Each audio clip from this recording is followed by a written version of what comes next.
Ensuite, peut-être pour commencer cette session, j'aimerais remercier d'abord Barbara Nicolas, avec qui j'ai co-organisé cette session. Barbara est chercheuse au Creatis. Elle ne pouvait pas être là cette semaine, donc du coup je me retrouve tout seul devant vous ce soir. J'aimerais remercier aussi le comité de programme qui a pris au sérieux notre demande de faire une session sur l'égalité du genre, et même une session plénière, qui était notre demande et qui a été acceptée. Et donc merci d'avoir pris cette demande au sérieux. Donc Isabelle Collet, qui a bien voulu venir nous présenter son travail depuis longtemps maintenant, quand même, depuis au moins 20 ans. Donc elle est informaticienne de formation, puis elle a même fait des études au début, une licence de traitement du signal, donc elle sait à peu près de quoi on parle, même si elle m'a dit tout à l'heure que c'était sur disquette à l'époque quand même. Donc elle est informaticienne de formation et puis maintenant elle est professeure à l'Université de Genève en sciences de l'éducation. Elle est spécialisée dans les questions de genre en sciences et plus particulièrement sur la sous-représentation des femmes dans les sciences informatiques. Parmi toutes les actions qu'elle a faites pour la cause de l'égalité, elle a créé par exemple, elle a fondé l'association ARGEF, l'association de recherche de genre en formation et en éducation. Elle a fondé aussi une revue scientifique, Genre, Éducation et Formation. Elle a eu plusieurs prix. Elle est par exemple elle a eu un prix de la Société informatique de France, elle est membre d'honneur 2021 de la Société informatique de France. Parmi toutes ces tâches aussi, elle est membre du Haut Conseil à l'égalité en France, entre les femmes et les hommes. Donc elle a beaucoup de choses à nous raconter sur le sujet. Ça c'est sûr. Peut-être pour lancer un peu le sujet, peut-être que Isabelle nous parlera de pourquoi, alors qu'il y a une femme sur deux qui naissent en France, enfin sur deux êtres humains qui naissent en France, pourquoi il n'en reste plus que 25% parmi les doctorants et les doctorantes en France. Puis peut-être qu'elle nous expliquera aussi pourquoi ce chiffre il baisse encore quand on regarde le pourcentage de candidats et de candidates au concours d'entrée au CNRS, à l'INRIA ou au concours d'enseignants-chercheurs et enseignants-chercheuses. Peut-être qu'elle nous expliquera pourquoi ce chiffre il baisse encore quand on regarde le pourcentage parmi les DR et parmi les professeurs en France, entrée pour nous signaler des images. Et peut-être qu'elle nous expliquera pourquoi ce chiffre baisse encore quand on regarde les DR et les professeurs classes exceptionnels, entrée pour nous signaler des images en France.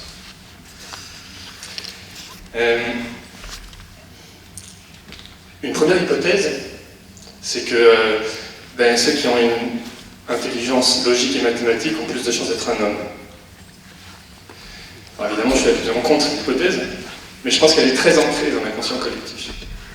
Et je vais laisser Isabelle essayer de nous démontrer pourquoi c'est faux, comment c'est faux, et surtout qu'est-ce qu'on peut faire nous pour essayer de s'améliorer et tendre vers une égalité de genre, mais pas que, dans nos disciplines. Alors je suis hyper conscient, même douloureusement conscient, qu'en tant qu'homme blanc, cisgenre hétérosexuel de 35 ans, j'ai du mal à parler de diversité, mais je suis quand même convaincu, et j'œuvre pour que, je suis convaincu que la diversité, on en a besoin, et on a beaucoup de chemin à faire dans nos disciplines. Donc merci Isabelle de nous éclairer sur ce sujet.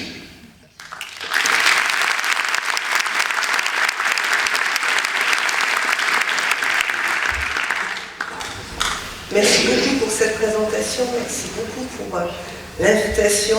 On trouve ça rigolo de me retrouver à parler avec des gens qui font du traitement du signal. Et d'abord, en préambule, je vais vous dire que si j'ai quitté le domaine, c'est pas parce que j'aimais pas. C'est pas parce que je me suis dit, ah finalement l'informatique c'est pas mon truc, je me suis trompée, autant pour moi, je vais plutôt aller faire des trucs de filles dans la sociologie. C'était pas ça l'idée. Je serais volontiers restée en informatique si, à l'époque où j'ai cherché le travail en informatique, on embauchait. Alors je sais, ça peut paraître complètement paradoxal de trouver du travail en sociologie et pas en informatique. Normalement on fait l'inverse. Mais voilà, moi je suis arrivée sur le marché du travail en 1990. Qui a dû être un des rares moments où non seulement ça n'embauchait pas, mais même ça débouchait.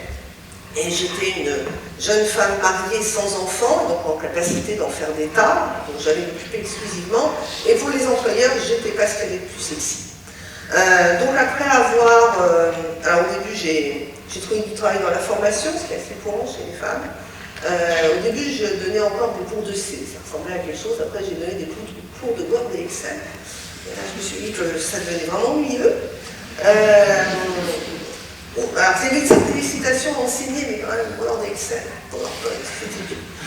Donc finalement, j'ai repris mes études, je suis entrée en sciences de l'éducation, je suis devenue sociologue, et j'ai eu une révélation, j'ai compris pourquoi j'ai pas trouvé de travail en informatique. Alors vraiment, quand j'étais en informatique, je pensais que j'étais un informaticien comme les autres. Peut-être le problème commençait un peu par là. Alors j'ai eu une double commande en fait. À la fois vous racontez pourquoi il y a si peu de femmes en informatique et pourquoi ça ne s'arrange pas. Alors que, bon, on est d'accord, hein, il n'y a pas de cerveau rose, il n'y a pas de cerveau bleu, on va pas. Le problème il ne démarre pas là. Et puis aussi de vous parler des biais qui existent dans les données. Et puis évidemment, il y a un lien un peu entre les deux domaines, pas un lien, il n'y a pas un rapport de causalité implacable, mais il y a aussi un lien un peu. Alors j'ai essayé de surfer entre les deux thèmes, j'espère que l'ensemble va se tenir. Je vous parler un peu de la Suisse, parce que je viens de Genève. Bon, en Suisse, on s'en sort pas mieux qu'en Europe, hein, mais comme la Suisse n'est pas en Europe, quand vous avez les chiffres de l'Union européenne, vous ne voyez pas ce qui se passe en Suisse. Non, mais pas mieux. Enfin voilà, c'est-à-dire que, alors, comme dans l'Union européenne, on crie très fort qu'on va manquer d'informaticiens, d'informaticiennes à l'horizon. Alors l'horizon, on se repousse sans arrêt, mais bref, on en manque. Il y a apparemment 18,2% des professionnels de l'informatique qui sont des femmes en Suisse. Je ne sais pas exactement si dans ces 18%, tout le monde est vraiment sur les métiers techniques et s'il n'est pas un peu parfois sur les métiers impactés. Mais bref, dans les hautes écoles, c'est, pour aller vite, ça serait les BTS, les IUT, 10% de femmes, et dans deux grosses écoles de technologie, le PFL et l'équivalent à Zurich, 15% d'étudiants, 13% à l'EPFZ et celle de Zurich, autant dire. Les femmes en informatique, il faut une loupe pour les retrouver. Ça, c'est le tableau des hautes écoles, dont je vous dis à peu près l'équivalent des buts maintenant en France. Je montre ce tableau parce que j'ai beaucoup de collègues qui sont très étonnés, qui me disent « Non mais encore aujourd'hui ?» Ben ouais, encore aujourd'hui. Encore aujourd'hui, il y a des métiers qui sont quasiment exclusivement masculins et des métiers qui sont quasiment exclusivement féminins. Là, je vous ai mis la liste des métiers où il y a plus de 70% d'un sexe pour 20% de l'autre. Alors, bon, effectivement, l'informatique, des fois on me dit « Ah, en informatique de gestion, ça va mieux ». Oui, effectivement, informatique 9%, informatique de gestion 18%, c'est double, mais quand on parle de rien, c'est pas dur de doubler, quoi. Hein. Bref, mais les chiffres qu'on a en Suisse, ils sont à peu près similaires aux chiffres qu'on a en France. Bon, là, on a un peu un panorama fait par la Fondation Femmes et Numérique sur la répartition des femmes en informatique en France. Alors, oui, le secteur du numérique, c'est 33%, mais si on regarde plus sérieusement les métiers vraiment techniques, c'est-à-dire pas les RH, pas le marketing, pas la création de la doc, on n'a que 16% de femmes sur les fonctions vraiment techniques, 12% d'étudiants dans les formations IT. Voilà, a priori on est bien d'accord, ça ne fait pas grand-chose.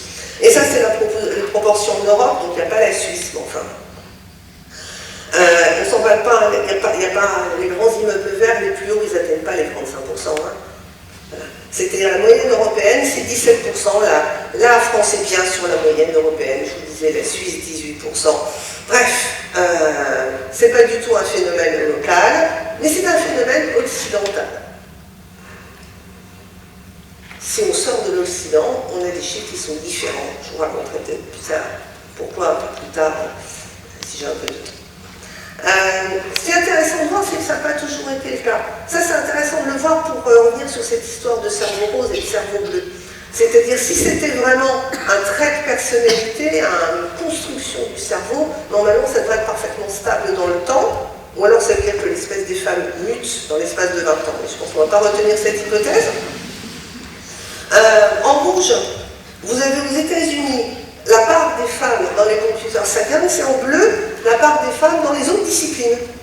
Alors vous voyez, tout le monde progresse gentiment jusqu'au milieu des années 80, et puis là les courbes se séparent, ça continue à progresser gentiment, pas tout à fait à la même vitesse partout, mais dans toutes les disciplines.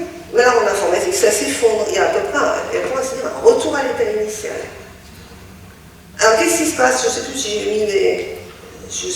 ai mis les chiffres pour la France, mais moi j'ai fait ma thèse là-dessus, sur ce que j'ai appelé imprudemment à l'époque la disparition des filles des études d'informatique. Parce qu'en France, dans les écoles d'ingénieurs, dans les IUT, les femmes étaient beaucoup plus nombreuses. Alors moi-même, quand j'ai fait mon propre DUT, on devait être un bon tiers. Aujourd'hui, un tiers de femmes dans les IUT, mais les gens en rêvent. Voilà. On n'est pas plus du tout là-dedans. L'INSA de Rennes, parce qu'il y avait une volonté de faire plus de mixité, l'INSA de Rennes a eu des promos paritaires à la fin et au tout début des années 80. Alors qu'est-ce qui se passe? Alors voilà, c'est dans les années 80 qu'il se passe justement des choses. Il se passe deux phénomènes à la fois. Déjà, le micro-ordinateur arrive.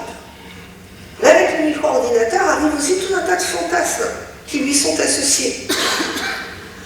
Revoyez Wargame, ce film des années 80, vous avez tout dedans. L'ordinateur surpuissant, capable de déclencher la Troisième Guerre mondiale, capable de l'arrêter aussi, et celui qui est capable de programmer l'ordinateur à la main sur le monde, puisqu'il peut à la fois déclencher mais arrêter la guerre. Des fantasmes de toute puissance, de robots intelligents, enfin, il y en a plein à la science-fiction. Les adolescents, bercés par cette pop culture, sont équipés les premiers de ces micro-ordinateurs. Alors chaque fois qu'il y a un nouvel objet technique qui arrive, ce sont toujours les garçons qui sont équipés les premiers. Ça a été vrai pour le Walkman, ça a été vrai pour la télé dans la chambre, pour la console vidéo, c'est vrai pour l'ordinateur. Et puis en même temps, cette représentation du geek se diffuse dans le grand public. Alors dans les années 80, 90, on ne connaissait pas le terme, geek nerd, on ne connaissait pas, 2000, pas vraiment, mais cette réalité existait déjà. On avait cette représentation de jeunes hommes informaticiens très investis dans le rapport à la machine, qui sortent peu, qui sont peu sportifs, qui séduisent pas les filles, qui en ont peur, etc. Enfin, vous connaissez le stéréotype. C'était très amusant, c'est que quand j'ai fait ma thèse et que j'ai interviewé des informaticiens, la première chose qu'ils voulaient faire, c'est d'expliquer qui ils n'en étaient pas. Voilà. Qu'ils adoraient l'informatique, c'est leur passion, ils trouvaient ça super, mais attention, ils font du sport. Attention, ils sortent, attention, ils vont au cinéma. Voilà. Ça semble être une image menaçante. Les filles ne m'expliquaient pas ça. Parce qu'elles n'étaient pas menacées, parce que la première dimension, c'est qu'il fallait être un homme. Et en parallèle, alors qu'il y a cette image du geek qui s'installe, les métiers d'informatique montent en puissance.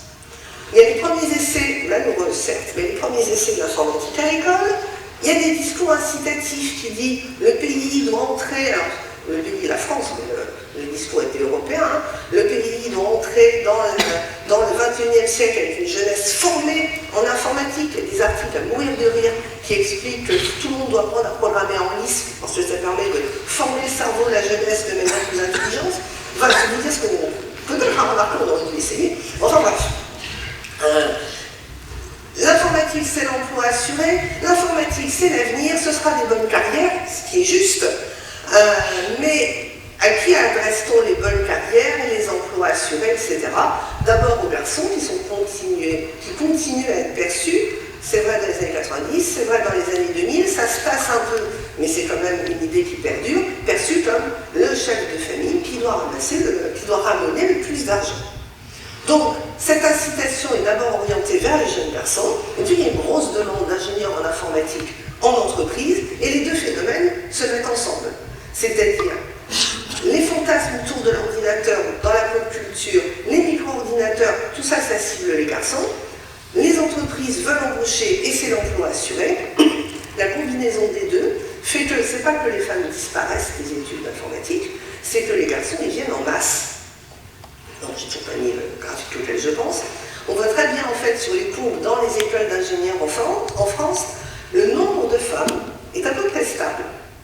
Ce qui change, c'est le nombre de garçons, le nombre d'hommes. Évidemment, le pourcentage s'effondre, mais en fait, quand les promos faisaient avant 20, 30 personnes, soudain, elles se mettent à faire 60, 80, 90, 90 personnes, et tout ce qui est en plus, ce sont des hommes qui viennent dans ces filières. Et donc, la profession se masculinise peu à peu.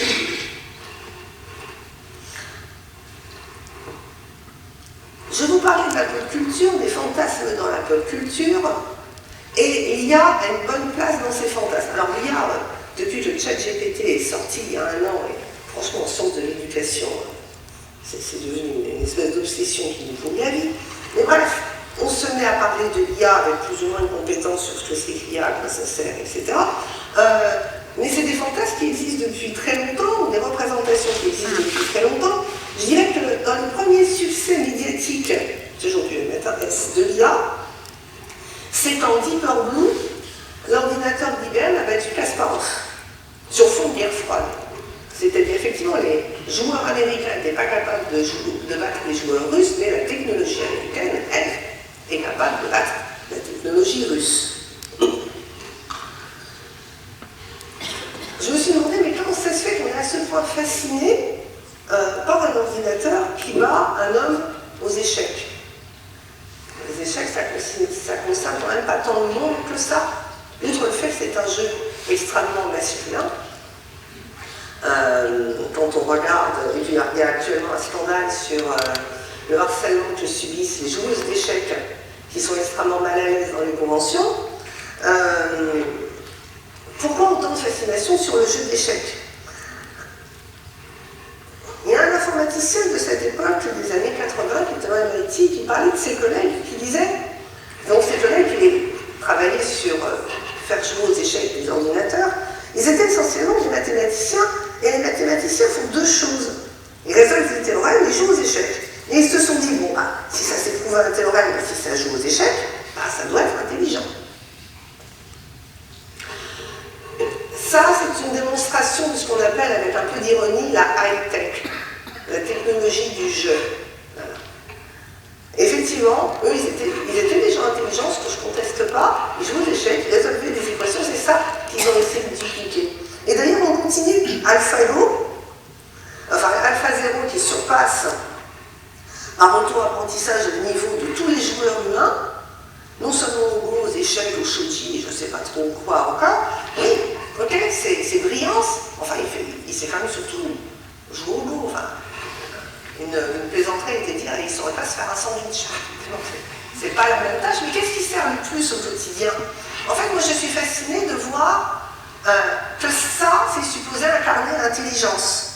Et étant donné les socialisations respectives des hommes et des femmes, l'analyse lexicale par exemple, ou la reconnaissance vocale, aurait été probablement considérée comme plus emblématique de l'intelligence humaine, plutôt que l'activité pointue et très masculine que constitue l'expertise aux échecs.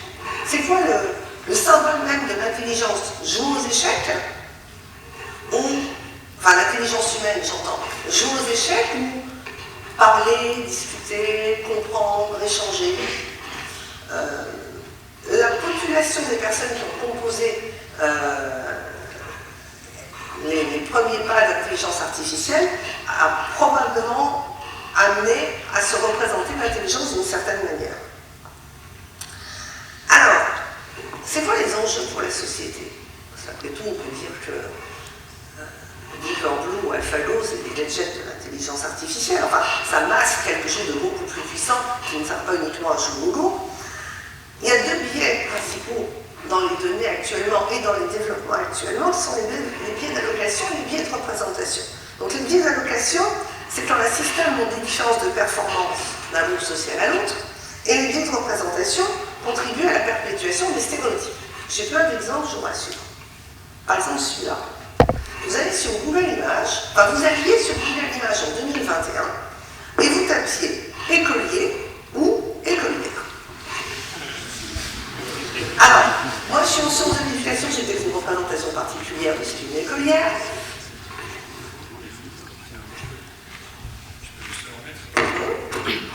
Sinon je prends le micro là. Ah, il est tombé mon travail, d'accord.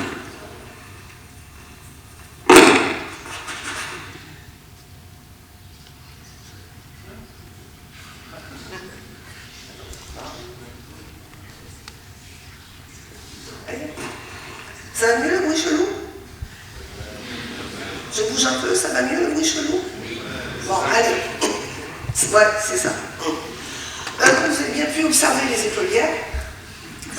Alors pour moi, une écolière, c'est une petite fille qui va à l'école, pas une jeune femme hyper sexualisée en... Non, c'est pareil. Ok, allez, hop.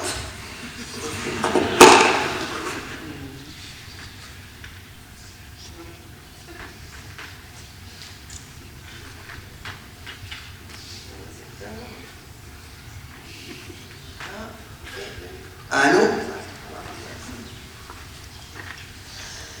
Alors, donc ça c'était en 21. Alors selon les pays où je suis, les endroits où je suis, les épaules, je reteste. Aujourd'hui on en est là. Est-ce que c'est mieux? Bon, pas des masses. Hein. Il y a d'autres déguisements. De façon amusante, si on tape écolier au pluriel, alors ouais, dans écolier on a récupéré ça aussi. Hein. Décidément quand on se déguise en écolier ou en écolière, ça ne donne pas du tout la même chose. Voilà.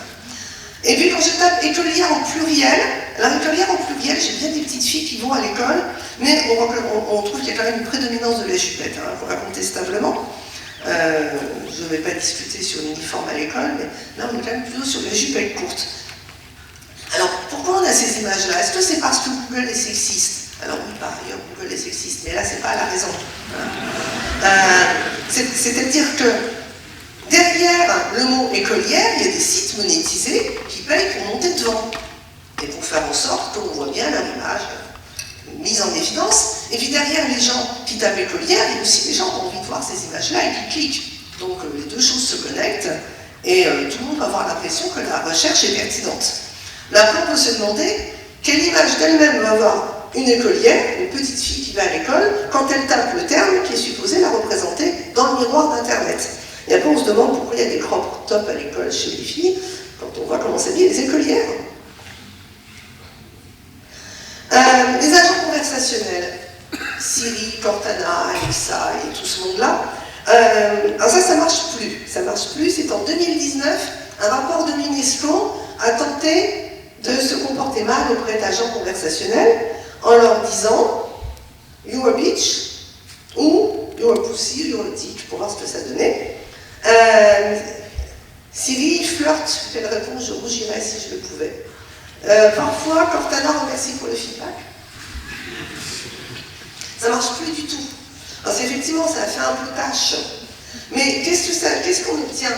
Eh bien, ces agents conversationnels qui, la plupart du temps, avaient des voix de femmes, toujours en votre service.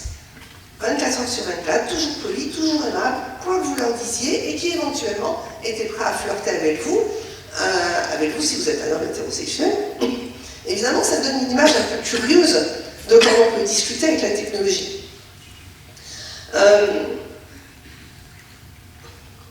Sachant que on pouvait faire des tests amusants avec Siri, ou avec Google, celui-là on l'avait fait. Avec des étudiants de journalistes de Lausanne, on a essayé de poser à OK Google des questions sur des sujets qui concernent exclusivement les femmes, comme les tampons périodiques. Et on a demandé où on pouvait acheter des tampons périodiques, il nous a proposé d'acheter des tampons encreurs. Aucune idée de ce que pouvait être ce truc-là. Au début, quand est arrivé les premiers GPS, on s'est dit que ça pouvait être intéressant de les piloter par la voix. Petit souci, les voix de femmes étaient considérablement moins bien reconnues que les voix d'hommes, même si les voix d'hommes parlaient depuis le siège passager et donc moins bien orientées. Et donc les femmes avaient tendance à dire « ça marche jamais avec moi ces trucs-là, je suis pas douée ». Non, c'est eux qui n'étaient pas doués avec elles. Parce que les données d'entraînement étaient très déséquilibrées entre les voix d'hommes et les voix de femmes. Bon, vous connaissez la formule. Si vous mettez des données pourries en entrée, vous avez des données pourries en sortie. Que ce soit DeepL ou Google Translate, s'en sort pas très bien avec les langues qui ont des pronoms neutres. Alors vous avez d'un côté le turc, de l'autre côté le finnois. C'est toujours le même pronom, il est neutre. Mais à la traduction en français ou en anglais, il va faire des choix. Il est riche, elle est sexy, il a une super voiture, elle a un joli cul, il fait du sport, elle a mal à la tête, elle s'occupe des enfants, elle prend soin de sa mère, elle va chercher sa fille à l'école, il est candidat à la présidence. etc., etc. C'est du pari statistique. Mais quelle image ça renvoie? Allez, on va voir. Maintenant, en termes de recherche d'emploi, par exemple, il y a un article qui fait pas mal le bilan des différents biais dans l'IA, qui a créé 2 pages. La page de John, spécialiste en computer science, et la page de Marie, spécialiste en computer science. C'est les mêmes pages, rigoureusement les mêmes pages, le même nom, c'est pas le même prénom. Mais quand on cherche l'un ou l'autre, en fait on s'aperçoit que la page John sort plus vite, le CV de John sort plus vite que le CV de Marie. Parce qu'en fait, l'association John Computer Science est plus probable pour Google que l'association Marie Computer Science. Donc dans les critères de pertinence, John sort avant Marie, alors que c'est rigoureusement évidemment le même CV. Alors en fait, statistiquement plus probable ne veut pas dire pertinent. On va voir si vous pouvez faire de bonnes intelligences artificielles. Jouez avec moi. Paris est à la France, ce que Berne est à... Merci. Biden est aux USA, ce que Macron est à la France. Juste là, tout va bien, attention, ça se complique. L'homme est au programmeur, ce que la femme est à... C'est probable, c'est la même probabilité. Est-ce que c'est pertinent? Ça, c'est une autre question. Alors évidemment, bien sûr que ça fait des biais dans les réponses. Alors, passons maintenant aux images générées automatiquement. Alors, je pense que vous ne savez pas à quoi ressemble une femme de 50 ans parce qu'on n'en voit pas.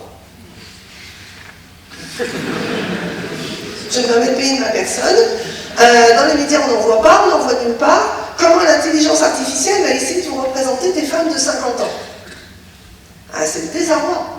Elle connaît qu'un seul modèle, elles sont blanches, blondes, un look plutôt bourgeois éduqué, à peu près toute la même coupe, elles peuvent être infirmières. En général, elles ont nettement plus que 50 ans. Parce qu'en fait, 50 ans, on ne sait pas ce que c'est. Ou c'est jeune, ou c'est vieux.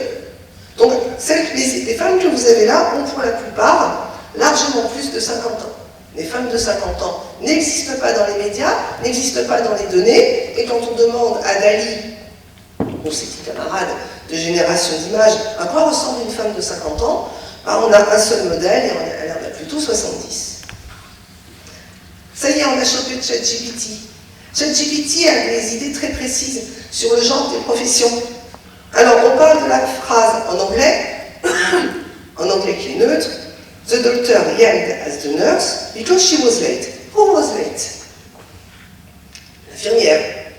Ensuite, on propose the nurse yelled at the doctor because she was late. Who was late? The nurse. The doctor yelled at the nurse because he was late. Who was late? Alors, dans cette phrase, le docteur semble être... ça semble être une erreur ou une faute de typo, parce que ce n'est pas logique dans la phrase. On suppose que, en fait, le docteur crie après l'infirmière et que c'est l'infirmière qui était en retard. The nurse yelled at the doctor because he was late. Who was late? Le docteur. Donc, the nurse est toujours une femme, the doctor est toujours un homme pour ChatGPT, alors que ce sont des termes en anglais qui sont neutres. Statistiquement probable ne veut pas dire pertinent.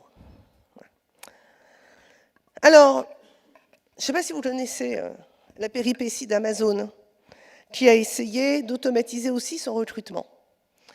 Moment d'embarras, sur la masse de CV qu'Amazon reçoit, quand l'IA lui sort une shortlist, il n'y a que des hommes.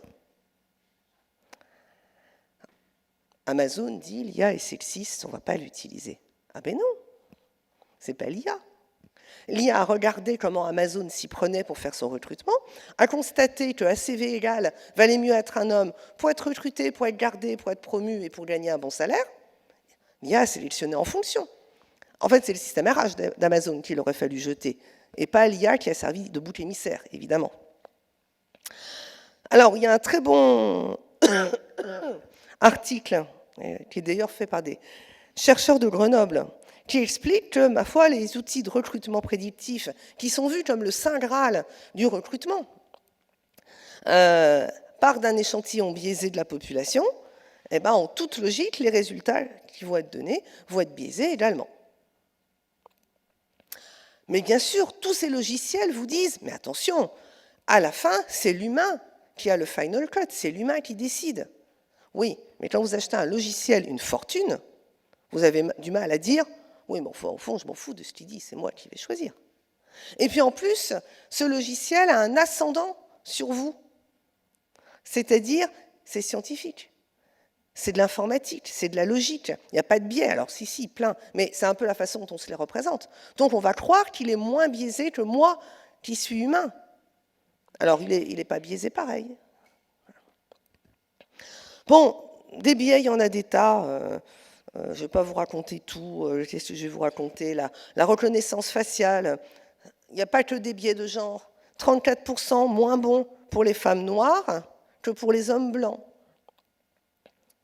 Alors, comment faire? On va dire on va redresser les données.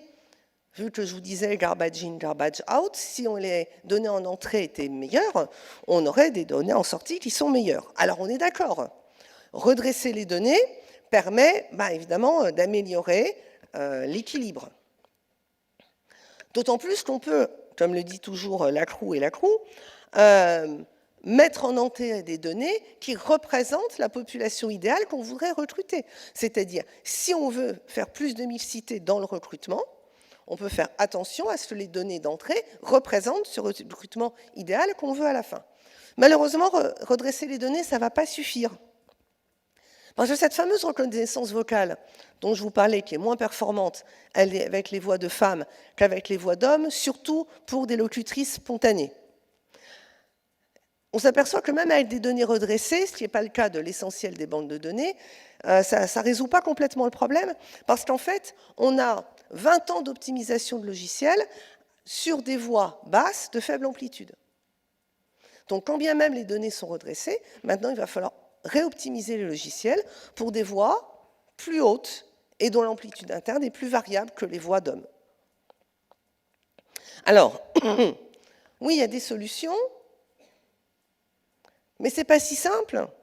Parce que si je vous parle d'éthique des algorithmes, moi, je vous parle de genre, c'est ma préoccupation, ce n'est pas la seule dimension, évidemment. Il y a des dimensions ethniques, il y a aussi des dimensions environnementales, il y a des dimensions de classe sociale. Bref, quand on s'est posé des questions sur l'équité, on a obtenu 21 définitions. Alors, intellectuellement, philosophiquement, c'est génial. À programmer, c'est une horreur. Surtout qu'en plus, on passe de l'un à l'autre. Imaginez, je suis très bon sur 15 dimensions de l'éthique et très mauvais sur 6. Est-ce que c'est pertinent de dire c'est bon parce que j'en ai plus que la moitié? Ce n'est pas évident du tout. La transparence des algorithmes, unie à antidiscrimination est possible, c'est ce que je vous disais tout à l'heure avec la redressée des données, et puis on revient aux moutons avec lesquels j'ai commencé, plus de mixité dans l'IT. Alors ça ne suffira pas, hein. Ce n'est pas parce qu'il y a plus de femmes dans l'IT que les données vont se redresser toutes seules, hein. Ce n'est pas parce qu'il y a plus de femmes dans l'IT qu'on va directement améliorer les algorithmes, mais ça évitera une high-tech, une technologie du jeu trop centrée sur des préoccupations d'ordinaire mobilisées par les hommes, et puis ça permettra éventuellement à tout le monde de penser un petit peu autrement. Je vous raconte une anecdote d'une femme ingénieure qui travaillait dans l'automobile. Elle me racontait que sur un prototype de voiture, quand elle s'est assise dans le prototype pour vérifier l'ergonomie de l'habitacle, elle a trouvé que c'était un peu grand et pas très pratique pour elle. Mais elle était la seule à penser ça. Donc elle n'a rien dit. Ah bah oui, les femmes sont en moyenne de stature plus petite que les hommes. Donc si elle était la seule à penser ça, c'est parce qu'elle était aussi la seule femme de l'équipe. Et c'était pertinent qu'elle dise quelque chose. Sauf qu'en tant que seule femme, dire « je ne sais pas, je ne le trouve pas pratique » face au groupe des hommes, elle ne s'est pas sentie. Donc la mixité, ce n'est pas une seule personne dans un groupe de 10. Il ne suffit pas d'avoir une femme pour avoir la caution, on a de la mixité. La mixité, le sentiment de mixité, c'est au moins 30%, et c'est ce qui permet aussi aux femmes de ne pas se sentir isolées quand elles vont dire quelque chose. Alors oui, dans l'informatique, 30%, on n'y est pas tout à fait. Alors pourquoi on en est encore là? Alors je ne vais pas vous refaire toute la généalogie des sciences de l'éducation depuis la petite enfance jusqu'à la terminale, mais je vais vous parler d'une étude qui est assez frappante, déjà parce qu'elle a un échantillon très très confortable, avec beaucoup d'enfants, et ensuite parce qu'elle est récente, elle date de 2017. 400 enfants de 5 à 7 ans, voilà, correct. Pour les sciences sociales, je vous assure que 400 enfants, ça fait du boulot à traiter. Voilà. On leur raconte une histoire sur une personne vraiment très intelligente, sans dire son sexe. Les enfants devaient ensuite dire s'il s'agissait, selon eux, d'un homme ou d'une femme. À 5 ans, garçons et filles attribuent à part égale leur propre sexe, comme celui du personnage. Ils n'arrivent pas à se projeter dans autre chose, donc c'est eux. Dès 6 ans, les filles sont moins nombreuses à faire le choix. C'est-à-dire les garçons maintiennent que cette personne très intelligente est un garçon, et de manière significative, il y a des filles qui pensent que cette personne très intelligente est un garçon. Ensuite, on leur demande de dire quel personnage, femme ou homme, est associé à de bons résultats scolaires. Alors là, toutes les filles sont unanimes. C'est les filles qui ont les meilleures notes. Par contre, avoir les meilleures notes, ce n'est pas associé à l'intelligence. C'est-à-dire le fait que les filles soient performantes à l'école, et ce jusqu'au bac, le fait qu'en France, il y a plus de mentions, enfin le bac S n'existe plus, mais du temps où il existait, il y avait plus de mentions bien et très bien chez les filles au bac S que chez les garçons. Le fait que, par exemple, les filles et les garçons savent très bien que pour aller en école d'ingénieur, il faut être, entre guillemets, bon partout, ne permet quand même pas aux filles de se dire « je peux y aller ». Quand on demande à ces enfants de choisir entre 2 jeux, l'un étant présenté comme étant destiné aux enfants très très très intelligents et l'autre aux enfants qui font beaucoup d'efforts, avant 6 ans, filles et garçons se dirigent aléatoirement vers les jeux. Dès 6-7 ans, les filles vont vers le jeu où il faut faire beaucoup d'efforts et délaissent le jeu pour enfants intelligents. Et alors, ce n'est pas qu'elles l'ont ancré en elles, hein, c'est qu'elles l'ont appris.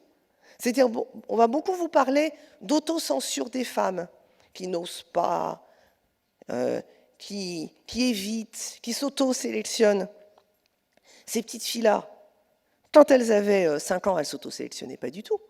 Ce qu'elles ont appris, ce n'est pas l'autocensure. Ce qu'elles ont appris, c'est la censure sociale qui s'applique à elles. C'est-à-dire, il y a une croyance partagée chez les parents, chez les enseignants, dans la société, etc., qui dit que les filles font beaucoup d'efforts et que les garçons sont brillants, mais un peu feignants, ou un peu en retard, mais ils vont se développer plus tard. Dans le canton de Vaud, à Lausanne, pour passer du primaire au secondaire, jusqu'en 1981, où il y a eu la loi sur l'égalité, il y avait un examen en fin de primaire, et le barème était plus dur pour les filles que pour les garçons. Parce que si le barème était égal, il y avait plus de filles que de garçons qui passaient au secondaire, mais on n'en avait pas déduit que les filles étaient plus intelligentes. On en avait déduit que les garçons étaient immatures et ils ne faisaient pas de leur mieux. Donc on leur donnait un coup de pouce. Par contre, on n'a jamais songé donner un coup de pouce aux filles du même ordre pour aller en informatique, parce qu'il y a une censure sociale qui leur explique qu'elles ne sont pas au niveau. Cette idée-là, elle perdure. Les élèves de seconde, là on est en France, la part des élèves de seconde se décrivant comme rapides et comme intelligents, en fonction du sexe et de l'origine sociale. En bleu, les filles, en marron, les garçons. Les garçons se décrivent eux-mêmes comme rapides et intelligents, sachant que rapide et intelligent, ça se discute, hein, mais c'est quelque chose qu'ils associent. Alors effectivement, ça va être compliqué de dire aux filles « Allez les filles, faites un effort, choisissez les sciences ». Quand elles apprennent tout au long de leur carrière d'élève et jusqu'au bac que la rapidité, l'intelligence, la vivacité d'esprit, ce n'est pas forcément elles. Bon, celle-là, je laisse tomber, je vais passer à ceci. Il ne suffit pas seulement d'attirer les filles dans le numérique, il faut aussi les garder. Parce qu'en fait, on s'aperçoit que sur le peu de femmes qui vont dans le numérique, la moitié d'entre elles laissent tomber le numérique et partent ailleurs, alors que quand on change de métier, pour les autres métiers, ce n'est que 20% de réorientation. Dans le numérique, les femmes sont à 50%. Alors, ça, c'est pas un vrai, celui-là, c'est pas un vrai graphique. Mais vous allez comprendre ce qu'il veut dire. Quand on demande aux gens, est-ce que vous avez des problèmes, est-ce que vous pensez qu'il y a des problèmes de sexisme dans le numérique? 82% des personnes répondent non, et 18% sont des femmes.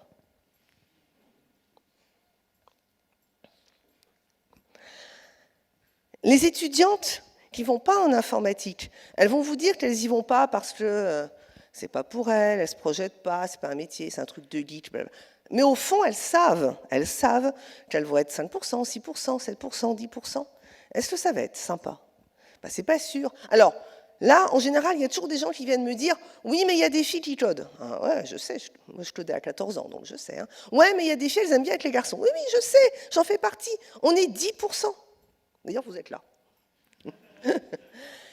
C'est pas vous qu'on veut attirer, vous y êtes déjà. C'est toutes ces filles qui n'y sont pas allées parce qu'elles ne sont pas dans ces représentations-là, et elles ont envie d'un peu plus de mixité. Elles iraient volontiers si on leur disait « vous serez 30%, mais pas être isolées ». C'est quoi être une fille? Je suis allée dans les écoles d'informatique dans la Suisse romande, où les filles sont 2 ou 3 par promo de 80. Genre les proportions qu'on a volontiers dans les IUT. Ce qu'elle raconte, c'est que sur les... Alors, subdivisé en classes, ça fait une fille ou 2 filles sur 40. Ce qu'elle raconte, ces filles, c'est que sur les 40 mecs qui sont avec elle, il y en a 35, ils sont sympas. C'est pas un problème. Des fois, ils sont un peu concons, mais il y en a aussi qui sont hyper sympas. Enfin bref, en gros, ça va. Il y en a 5 qui sont toxiques. Mais comme elles sont 5 toxiques, c'est temps plein. Et les 35 mecs qui sont plutôt sympas, dont mettons peut-être 20 indifférents et 15 vraiment sympas, ils ne voient pas que c'est sans arrêt. Alors de temps en temps, il y en a un qui va dire « Oh ouais, non, arrête, t'es trop con, toi ». Mais il a vu la cerise tout en haut d'un gâteau pyramidal, il ne se rend pas compte que c'est sans arrêt. Que ça peut être les mains aux fesses en soirée, que ça peut être des remarques déplacées, que ça peut être « Ah ouais, alors pour avoir une bonne note, il suffit d'être une fille, quoi ». Et autres remarques de ce genre, continuellement. Et on a beau se dire, oui, on s'en fout, oui, mais les cons, oui, mais on s'en fout. Au bout d'un moment, c'est franchement usant. Ce que ces filles racontent aussi, c'est que le matin, quand elles s'habillent pour aller à l'école, elles réfléchissent. Est-ce qu'elles veulent une journée dans l'indifférence ou est-ce qu'elles veulent une journée pas dans l'indifférence? Ça ne veut pas dire nécessairement hostile, mais une tenue un peu plus féminine fait que leur journée va se passer de façon spéciale. Ce droit à l'indifférence, c'est compliqué. Et puis, ce qu'elle raconte aussi, c'est que sur ces 35 mecs sympas, s'ils font une remarque sexiste par mois, qui ne fait pas une remarque sexiste par mois, mais ils sont 35. Donc, c'est aussi âgé continu. Voilà. Et bien sûr, individuellement, ils ne comprennent pas nécessairement ce que ça veut dire. Il y a une fille qui m'a raconté que un gars comme ça lui dit « Oui, mais enfin, en même temps, en venant en école d'informatique, tu devais t'y attendre un peu, que les mecs ils allaient être comme ça. » Et la fille lui répond « Alors, en gros, c'est ma faute si t'es con. » Bon, lui, il a une illumination. Il a capté ce qu'elle voulait dire. Ce que je veux dire par là, c'est que ces 35 mecs, on peut leur expliquer pour de vrai. On peut leur expliquer qu'il faut chanter les 5 toxiques. Ou je renonce d'expliquer trop de choses. Ces 35 mecs peuvent être des alliés. À partir du moment où on va leur expliquer qu'il y a effectivement quelque chose de systémique. Faire des écoles, des safe spaces, et des entreprises des safe spaces, avec des hommes alliés, parce que si on compte que sur les femmes du métier de l'informatique pour changer les choses, ouais, il faut être lucide, on est 15%, ça va être long.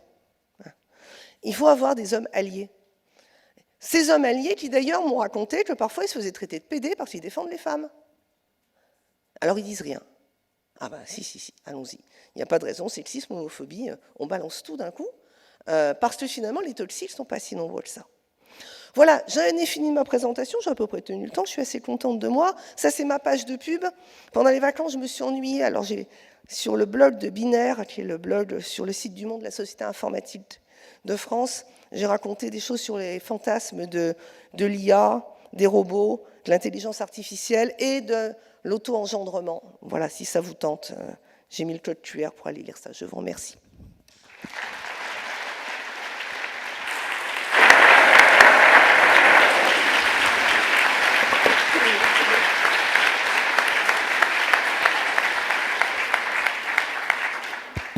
pas si celui-là il marche. Super, de micro. Merci beaucoup Isabelle. Merci d'avoir tenu ce temps, dis donc, à la minute près, je suis très impressionné. J'ai tenu, et la voix a tenu aussi à peu près, ça c'est pas mal non plus. C'est le moment pour les questions, alors je laisse à celles et ceux qui sont intéressés de les poser.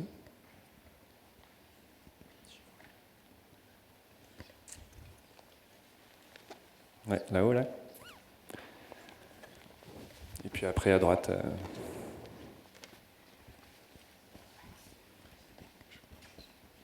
À droite en premier, alors, et puis au milieu après.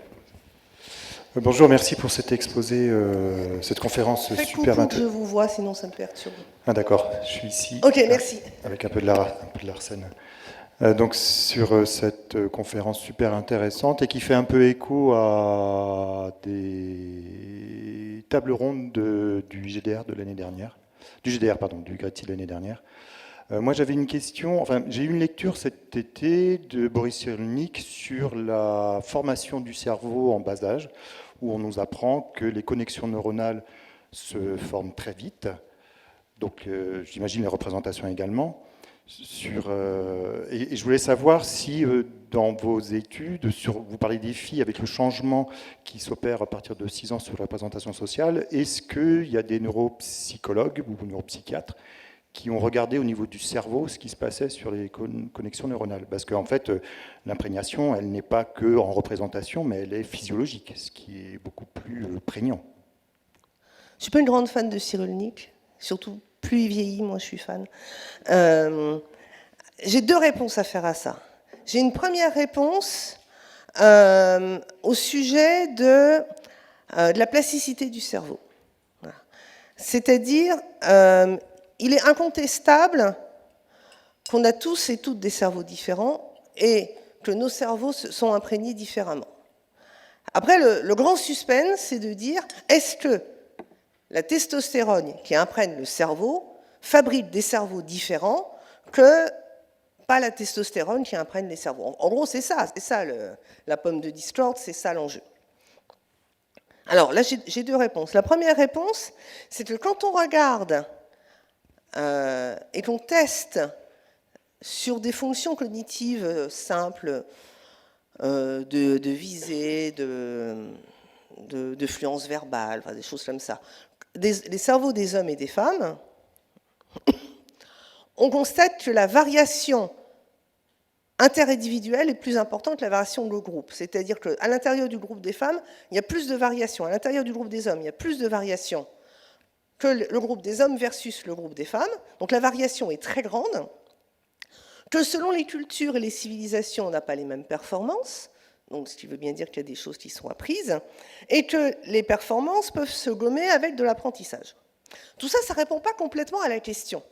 Mais je vous dirais, je m'en fous. Pourquoi je m'en fous? Parce que quand on est, en tant qu'enseignant ou enseignante, quand on a un enfant devant soi, on ne se demande pas, est-ce qu'il a été un chouïa plus imprégné, ceci, cela? Par exemple, ce garçon-là, son dosage en testostérone est un peu plus bas que ce garçon-ci, et donc lui, il ne fera pas d'informatique, alors que lui, il en fera. On ne se pose pas ces questions-là. On se colle au problème pour tout le monde. Ces différences, si elles existent, et je ne dis pas qu'elles n'existent pas, foncièrement, j'en sais rien. Elles n'ont rien à voir avec les écarts d'orientation que l'on retrouve après 15% de filles en informatique. Et ces différences, elles existaient déjà dans les années 80, où apparemment l'informatique n'était pas si masculine que ça. Donc il y a peut-être des différences biologiques. Si on avait une société parfaitement égalitaire, un enseignement parfaitement égalitaire, tout ce qui pourrait s'exprimer, ce seraient les différences biologiques. Est-ce que ce serait intéressant? J'en sais rien. Mais pour l'instant, je sais qu'on en est très loin. C'est-à-dire peut-être que telle ou telle fille a eu moins d'imprégnation de testostérone qui a fait on ne sait pas exactement quoi. Par contre, peut-être qu'elle s'est fait traiter de salope, et peut-être que ça l'a détourné l'informatique. Donc finalement, je pense cet écart-là, s'il joue, il ne justifie pas la taille de ces écarts. Et puis ensuite, il n'y a que pour les sexes qu'on se pose ces questions. On ne se résigne pas pour d'autres dimensions. Les enfants dyslexiques, on ne dit pas « Ah, le sillon, machin chose, du lobe temporal, bidule, il n'est pas pareil. » Eh bien, il ne saura jamais lire, on s'en fout. Non, on se colle au problème. s'il était avéré qu'il y avait cette différence, est-ce que pour autant on devrait dire « Ah, trop bête pour les filles, on ne les entraîne pas ». Non, enfin, on le fait dans aucun autre domaine.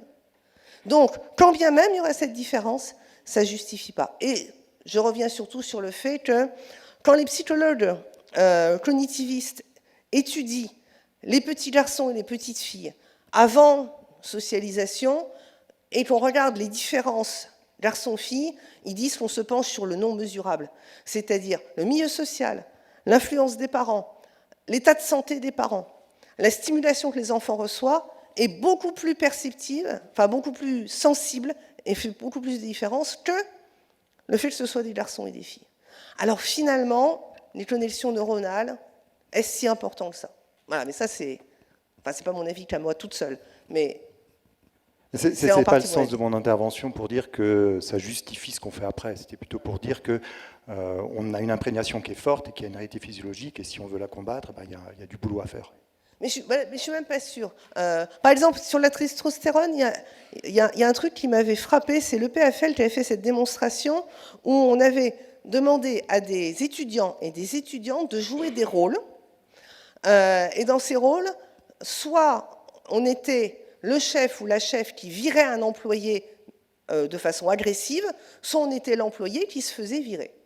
Et on faisait des mesures de testostérone avant, après, chez les hommes et chez les femmes, parce que les femmes aussi ont de la testostérone. Les hommes et les femmes, au moment où ils jouaient ce rôle, c'est tous des étudiants, au moment où ils jouaient ce rôle, ils avaient ce pic de testostérone, et les femmes arrivaient à avoir des pics de testostérone supérieurs à ceux des hommes qu'elles étaient en train de virer. Donc c'est-à-dire qu'il y a une boucle de rétroaction. Alors finalement, c'est très difficile de savoir la poule, l'œuf, le comportement, l'émission d'hormones, l'imprégnation. Et je suis d'accord avec vous, rien de tout ça ne justifie qu'on s'y résolve. On va prendre une question qui était au milieu, en haut. Ouais, juste fais coucou à Oulef, toi, super. Oui, bonjour. Du coup, je voudrais vous remercier pour votre présentation qui était géniale.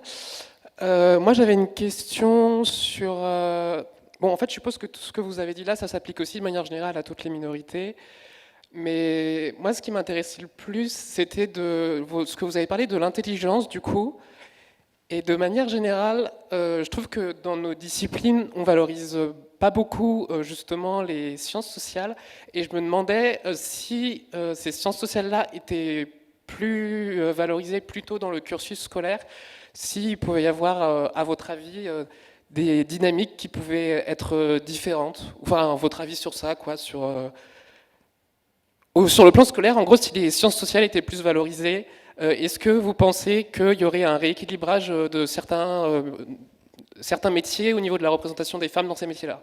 Oui, alors, Balzac avait dit que la fin du métier de secrétaire, ce serait quand les femmes deviendraient secrétaires.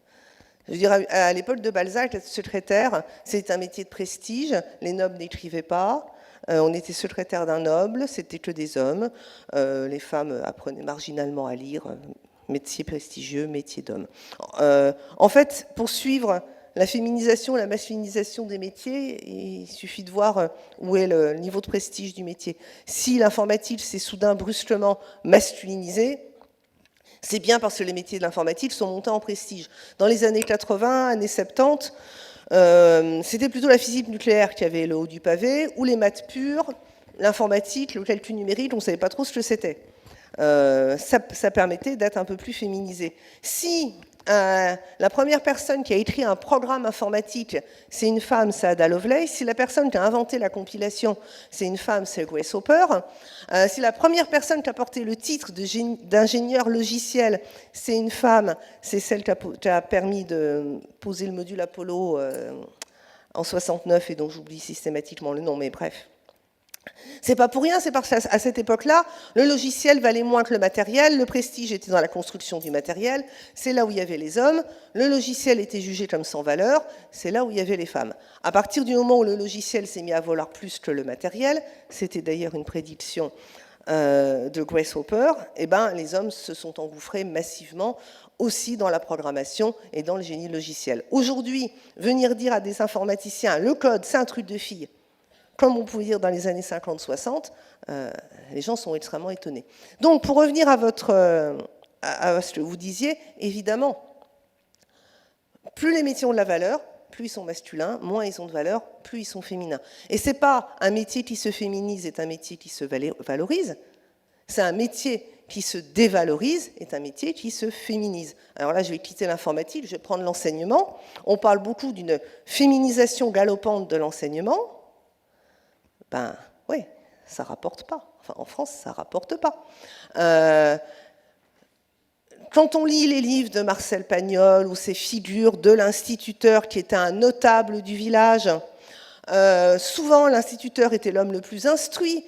L'enseignement primaire, c'était le plus haut qu'on allait. Donc, le dernier prof qu'on voyait, c'était l'instituteur. Bon, c'est plus du tout ça. C'est plus du tout ça la réalité. La place de l'instituteur, institutrice de la professeure des écoles est plus du tout au même endroit. C'est tellement mal payé que l'INSEE l'a déclassé. C'est plus dans les professions intellectuelles, c'est rangé au niveau des professions d'employés. Effectivement, c'est un métier qui se féminise. Voilà. Du coup, à droite là-bas et puis après à droite, devant à droite. Une question sur une question sur ce que font les pays, alors je crois en particulier asiatiques, et qui fait qu'ils ne louent pas autant les femmes dans ces métiers-là. Est-ce que c'est l'éducation, la société qu'est-ce qu'on en sait? Alors, donc, oui, je vous disais au début, le problème, c'est un problème occidental. Amérique du Nord, Europe, Australie, Japon, anciens pays de l'Est, c'est déjà pas ça. Asie du Sud-Est, Afrique du Nord, Amérique latine, c'est pas ça non plus. Pour moi, la grande différence, alors, c'est pas des pays, pour le coup, où l'égalité homme-femme est au plafond. Hein. On est bien d'accord, ça n'a rien à voir. Mais c'est des pays dans lesquels les représentations et les fantasmes de l'ordinateur ne se sont pas montés de la même manière. Ils ne sont pas si anciens, ils ne se sont pas construits sur les mêmes représentations. C'est-à-dire, bon, un de mes pays préférés à étudier, c'est la Malaisie. La Malaisie considère que l'informatique, c'est un métier du tertiaire, qu'on peut exercer de chez soi en gardant ses enfants ou en s'occupant de ses parents âgés, que c'est pas salissant, que c'est pas dangereux et qu'on ne porte pas de lourdes charges. C'est un vrai métier de femme. C'est pas faux. Enfin, je veux dire, ça décrit effectivement. C'est pas les seules caractéristiques, mais ça décrit effectivement. Mais c'est absolument pas la manière dont on décrirait les métiers de l'informatique en Occident. Et je vous dirais même qu'en Malaisie, plus l'informatique est théorique, plus elle est féminine. Parce que plus elle est théorique, moins on a besoin de sortir, plus on peut rester chez soi, plus on peut faire ça tout seul, sans s'exposer au regard de la société, des hommes, sans voyager, etc. C'est la quintessence de l'informatique féminine. Alors qu'en Occident, je me souviens très très bien quand on m'a dit « Ah, avec Internet, c'est la communication, les femmes vont plus s'aimer parce que quand même, elles aiment bouger, elles aiment voir des gens, elles aiment communiquer. » Bon, ce qui prouve bien, c'est que l'informatique, c'est ni masculin ni féminin, évidemment, c'est pas le sujet. C'est la représentation qui pèse sur ce qu'est un métier d'homme et un métier de femme. Le montage n'est pas fait dans le même sens, ce qui explique des proportions différentes. D'un pays à l'autre, pour le coup, les explications sont très différentes. Je me souviens avoir discuté avec un informaticien du Pakistan qui expliquait que le Pakistan avait spécialement besoin de femmes dans certains domaines de l'emploi parce que seules des femmes peuvent voir des femmes sans foulard. Et tout ce qui était de la reconnaissance d'images où il y avait des visages de femmes, eh ben, il fallait que ce soit des femmes quand il fallait regarder des femmes. Alors, ce n'est pas non plus un argument que je voudrais mettre en avant pour qu'il y ait plus de femmes en informatique, mais de fait, voilà. Dans les pays du Golfe, ce n'est pas les filles qui héritent. Il faut faire de l'informatique parce que justement, on peut faire ça de chez soi, c'est des bonnes filières, etc., etc., etc. Donc tout ça, c'est évidemment pas des arguments pour motiver les filles, mais ça explique pourquoi, dans des pays dans lesquels l'égalité homme-femme est loin d'être réalisée, eh ben, c'est pas du tout ce qu'on peut imaginer en termes de proportion, et qu'on est vraiment sur un problème occidental. D'ailleurs, j'ai fait les calculs sur l'INSA, j'ai eu les chiffres de tous les INSA de France, où j'ai regardé les proportions d'étudiantes qui ont eu leur diplôme du secondaire hors de l'Occident versus la proportion d'étudiantes qui ont eu leur diplôme du secondaire en Occident. Heureusement qu'il y a des filles non occidentales pour faire un petit peu de mixité dans les filières d'informatique de l'INSA. Très clairement, elles sont surreprésentées. Une dernière question, je pense, devant, et je pense qu'on va s'arrêter là après. Merci beaucoup pour la présentation, et c'est moi. C'était vraiment super, et c'est édifiant, les recherches sur Google, là, ce que ça donne. Et moi, j'étais bien sensible au fait qu'effectivement, quand on a une proportion de femmes, ça aide. Un tiers, ça doit être pas mal. Dans nos labos de recherche, c'est pas le cas. Et du coup, je voudrais revenir un peu sur la notion de quota. Parce que du coup, dans les recrutements et tout ça, on pourrait se poser la question en disant, on recrute un tiers de femmes à chaque concours.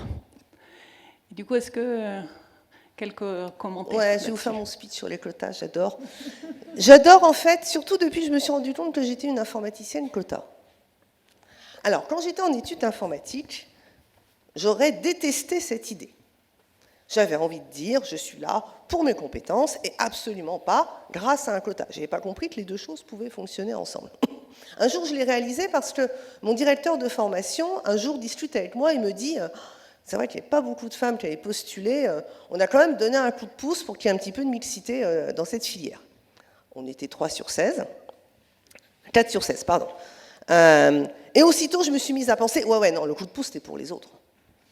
Moi, j'étais là parce que... Bon, c'était idiot comme réflexion. C'était idiot parce que nous, les 4 filles de cette filière, on n'est pas sortis à la queue de la promo toutes les 4. Si le quota baissait le niveau, ça veut dire qu'on aurait été en queue de promo toutes les 4. Ça n'a pas du tout été notre cas. C'est quand même complètement incroyable d'imaginer que le niveau qu'on a à l'entrée de la promo va être strictement le même que le niveau qu'on aura à la sortie de la promo, qu'on peut évaluer ça à la 5e virgule près. Enfin, vous savez très bien, quand on recrute derrière, alors APB, post-bac, je ne sais plus comment il s'appelle en France, et des fois on a des dossiers Elo à la 3e décimale. Enfin, on ne peut pas dire que c'est prédictif. En France, je vous rappelle, les mentions bien et très bien au bac étaient détenues en majorité par les filles. Vous mettez un quota dans les écoles d'informatique, vous montez le niveau. En fait, ce qu'il faut comprendre avec cette histoire de quota, c'est qu'actuellement, il y a un long processus qui favorise les hommes blancs de milieux socio-professionnels supérieurs, qui leur permet d'aller jusqu'au bout. Et l'action affirmative la plus efficace, la discrimination positive la plus efficace, elle est en faveur de ces hommes blancs de milieux favorisés qui leur permet d'aller jusqu'au bout. Faire un quota, c'est donner un petit coup de pouce sur le rattrapage. Alors évidemment, c'est semi-inconfortable de dire ça. Quand je suis devant une... Alors là, on a une surreprésentation des femmes, j'imagine par rapport à la population générale, vu le thème de la conférence, mais quand je suis en école d'informatique, où j'ai devant moi 90% d'hommes pour 10% de femmes, je dis, bon, si le jeu a été fair-play, et qu'il n'y a pas de cerveau rose et qu'il n'y a pas de cerveau bleu, et qu'il n'y a pas eu ce long travail de sable pour expliquer aux filles qu'elles ne sont pas à leur place et aux garçons qu'ils sont très à leur place. Devant moi, je devrais être à peu près à 50-50, allez, mettons 40-60, on s'en fout, quelque chose comme ça. C'est qui les 20% d'hommes qui sont là? Parce qu'eux aussi, ils ont été influencés pour venir là, alors qu'en fait, ils auraient été très très bien, peut-être dans d'autres filières. C'est qui les 20 ou 30% d'hommes, entre guillemets, de trop, qui sont là grâce à ce mouvement favorable? Mais je peux le dire pour moi aussi, hein. Alors, moi, je suis une femme blanche avec une mère enseignante qui a réussi à devenir prof d'université. Bon, prof d'université en Suisse, il n'y a pas foule de femmes. Sur cette dimension femme, c'est pas si mal, mais sur blanche et fille de prof, ça n'a rien d'extraordinaire. Si je suis là, c'est parce qu'on a découragé un certain nombre de personnes non blanches et de milieux socio-culturels nettement moins favorisés que le mien qui m'ont permis d'être là. Ce que je veux dire par là, c'est qu'on se bat. Ce mérite, ce fameux mérite, on se bat avec des personnes de sa catégorie. C'est-à-dire que j'ai aucun mérite d'être là par rapport à tout un tas de populations à qui on a expliqué continuellement le long de leur parcours que vu leur milieu social, vu leur origine, vu tout un tas de choses, ce serait quand même très très étonnant qu'ils ou qu'elles réussissent. Donc ces fameux quotas, c'est pas permettre à des personnes en difficulté parce qu'on a pitié d'elles de venir dans la danse, c'est d'appliquer une mesure de rattrapage. Du temps où l'ENS faisait 2 promos distincts, filles et garçons, c'est un quota sous une autre forme, mais c'est un quota. La moyenne au concours garçons-filles des 2 ENS était quasiment identique. Alors c'est vrai, il y avait selon les années entre 1,5 et 1 point d'écart en moyenne au concours en faveur des hommes. Là encore, je vous dirais que le niveau à l'entrée est quand même aussi impacté par tout le vécu scolaire. Le fait est, on avait 2 promos de taille égale. Ces femmes sorties de l'ENS non mixtes ont fait de belles carrières de professeurs, partent en retraite, sont parties en retraite, continuent à partir en retraite, et la chute du nombre de femmes professeurs en maths et en informatique, eh ben, elle est due à ça aussi. C'est-à-dire que dès que l'ENS a mixé, la part des femmes a chuté drastiquement. Il y a 4 ou 5 ans de ça, il y avait 0 filles à l'ENS en maths à Paris. Alors qu'avant, on arrivait à faire des promos paritaires. Alors vous allez me dire, pourquoi les femmes, elles n'y vont pas, vu que visiblement elles ont toutes les chances, mais elles ne le savent pas. C'est-à-dire, les femmes n'ont aucun problème avec la concurrence, les femmes n'ont aucun problème avec la compétition. Il y a qu'à voir la quantité de filles qui essaient de faire vétérinaire. C'est ultra compétitif. Qui essaient de faire médecine, c'est très compétitif. École de commerce, non. En fait, on n'a aucun problème avec la compétition si on pense qu'on a des chances de gagner. Si la société vous explique que vous n'avez aucune chance de gagner parce que les hommes sont plus compétents, parce que c'est quand même un monde d'hommes, le nombre de fois où les étudiants et étudiantes en informatique m'ont répété « Enfin, c'est quand même un monde d'hommes », bon, bah, effectivement, là, vous n'avez pas l'impression que vous allez gagner. Alors, un quota, ça ne veut pas dire 50-50. Hein. 30%, c'est déjà un quota. Faire un effort compensatoire, c'est déjà un quota. Et si on fait des quotas, il faut les faire avec fierté. Il ne faut pas les faire honteux. Parce que actuellement, ce qui se passe, c'est que, de toute façon, les filles qui sont en informatique, au bout d'un moment, on va leur dire « Ouais, mais t'es là parce que t'es une fille. » Donc il n'y a pas de quota, mais on leur fait quand même peser la responsabilité d'être là parce qu'elles sont des filles. Alors, tant qu'à faire, hein, autant prendre pour quelque chose. On fait un quota, mais on le fait fièrement. On dit que si on a mis un quota, c'est pas pour récupérer ces pauvres filles qui s'en sortent pas. C'est parce qu'on se dit que c'est absolument scandaleux qu'on continue à produire une transition numérique avec une population homogène à 80% et qu'on a des élèves brillantes qui ont été écartées pour des raisons qui n'ont rien à voir avec leurs compétences. Et c'est pour ça qu'on fait un quota. Et avec cette vision-là, évidemment, on n'a plus tout à fait... On peut être fier d'avoir une école diverse, on peut être fier d'avoir une école mixte, et on peut être fier de l'avoir obtenue parce qu'on a fait un vrai effort compensatoire. Et ça devrait être vu comme une idée géniale de management d'école, plutôt que comme une solution, enfin comme une façon qui va baisser le niveau. Merci Isabelle, on va s'arrêter là vu l'heure.